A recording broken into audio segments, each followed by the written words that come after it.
नमस्कार साथियों, मन की शांति के कारवां को एक कदम और आगे बढ़ाते हुए चलिए आज सुनते हैं ये बहुत ही सुंदर और प्यारा प्रेरक प्रसंग जो निश्चित ही आपके मन को शांति प्रदान करेगा।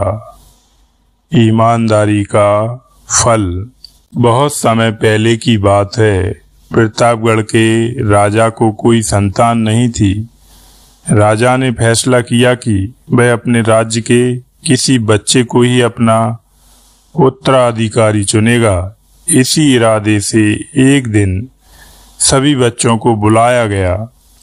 राजा ने घोषणा की कि वह यहाँ वहाँ मौजूद बच्चों में से किसी को भी अपना उत्तराधिकारी चुनेगा।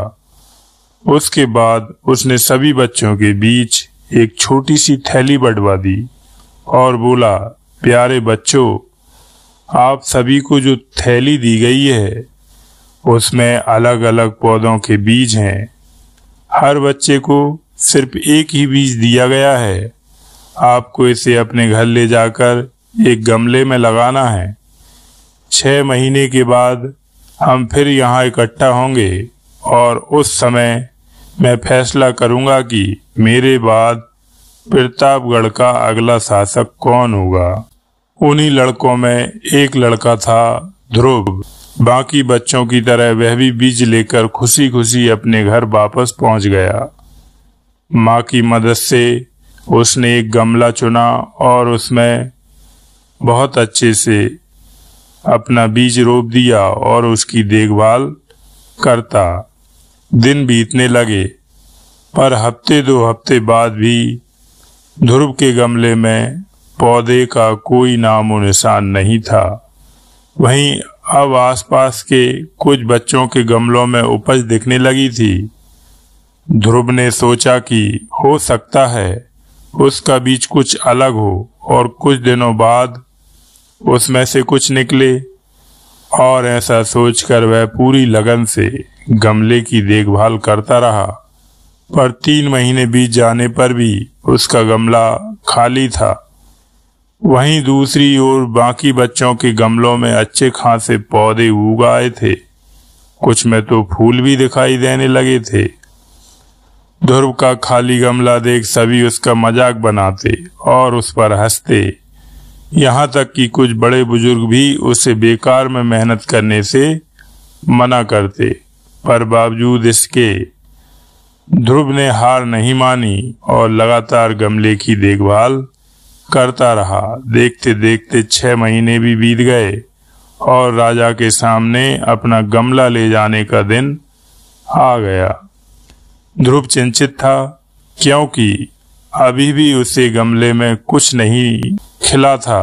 वह मन ही मन सोचने लगा, अगर मैं ऐसे ही राजा के सामने चला गया तो सब लोग मुझ पर कितना हंसेंगे, और कहीं राजा भी मुझसे नाराज हो गया और सजा दे दी तो किसी को यकीन नहीं होगा कि मैं रोज पानी डालता था। सब मुझे कितना आलसी समझेंगे। माँ ध्रुव की परेशानी समझ रही थी। उसने ध्रुव की आंखों में आंखें डालकर कहा, नतीजा जो कुछ भी हो तुम्हें राजा को उसका दिया हुआ बीज लौटाना ही चाहिए। तय दिन सभी बच्चे राजमहल के मैदान में इकट्ठा हो गए। वहाँ एक से बढ़कर एक पौधे का अंबार लगा था। रंग बिरंगे फूलों की खुशबू से पूरा महल सुगंधित हो रहा था। ध्रुव का खाली गमला देख बाकी बच्चे उसका मजाक उड़ा रहे थे कि तभी राजा के आने की घोषणा हुई। सभी बच्चे शांति से अपनी जगह खड़े हो गए। सबके अंदर बस एक ही प्रश्न चल रहा था कि कौन बनेगा राजा। राजा बच्चों के बीच से होकर आगे बढ़ने लगे। वह जहां से भी गुजरते बच्चे तनकर खड़े हो जाते और अपने आप को योग्य उत्तराधिकारी साबित करने की कोशिश करते। तमाम खूबसूरत पौधों को देखने के बाद राजा की नजर ध्रुव पर पड़ी। क्या हुआ, तुम्हारा गमला खाली क्यों है? राजा ने पूछा। जी मैं रोज इसमें पानी डालता था, धूप दिखाता था। 6 महीने तक मैंने इसकी पूरी देखभाल की, पर फिर भी इसमें से पौधा नहीं निकला। ध्रुव कुछ हिचकिचाहट के साथ बोला। राजा बाकी गमलों को देखने के लिए आगे बढ़ गया और जब सभी गमले देखने के बाद उसने बच्चों को संबोधित किया। आप लोगों ने खुद को साबित करने के लिए कड़ी से कड़ी मेहनत की। ज्यादातर लोग किसी भी कीमत पर राजा बनना चाहते हैं, लेकिन एक लड़का है जो यहाँ खाली हाथ ही चला आया। ध्रुव, तुम यहाँ मेरे पास आओ। सबके सामने इस तरह बुलाया जाना ध्रुव को कुछ अजीब सा लगा। वह धीरे धीरे आगे बढ़ने लगा। जैसे ही राजा ने उसका गमला उठाकर बाकी बच्चों को दिखाया, सभी हंसने लगे। शांत हो जाएं, राजा ने ऊंची आवाज में कहा। 6 महीने पहले मैंने आपको जो बीज दिए थे और अपने अपने पौधों के साथ आने को कहा था, मैंने आपको जो बीज दिए थे वो बंजर थे। आप चाहे उसकी जितनी भी देखभाल करते, उसमें से कुछ नहीं निकलता।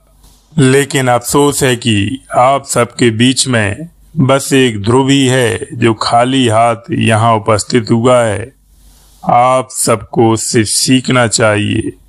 पहले तो उसने ईमानदारी दिखाई कि और लोगों की तरह बीज में से कुछ न निकलने पर दूसरा बीज नहीं लगाया, और उसके बाद खाली गमले के साथ यहाँ आने का साहस दिखाया, ये जानते हुए भी कि लोग उस पर कितना हंसेंगे, उसे कितना अपमानित होना पड़ेगा। मैं घोषणा करता हूँ कि ध्रुव ही प्रतापगढ़ का अगला राजा होगा। यही उसकी ईमानदारी का फल है। तो साथियों, यह चैनल एक प्रेरणा स्रोत और जिंदगी जीने के नजरिए को जाहिर करता है। इस चैनल में हर रोज धार्मिक, प्रेरणादायक कहानियां और आत्मविश्वास से जुड़ी कथाएं भेजी जाती हैं, जिससे आपको मन की शांति प्राप्त हो। इसी प्रकार की और अन्य कथाओं के लिए जुड़े रहिए आपके अपने चैनल UR TV पर। और साथियों, एक निवेदन है, यदि आपने अब तक हमारे चैनल को सब्सक्राइब नहीं किया है तो प्लीज चैनल को सब्सक्राइब जरूर कर लें और लाइक कमेंट कर जरूर बताएं कि आपको हमारा यह प्रसंग कैसा लगा। तो साथियों, आज का प्रेरक प्रसंग यहीं समाप्त करते हैं। कल फिर मिलेंगे एक नए प्रेरक मोती के साथ। तब तक के लिए प्रभु की कृपा आप पर बनी रहे। आपका दिन शुभ हो, मंगलमय हो। जय श्री राम, जय श्री कृष्ण, जय श्री राधे।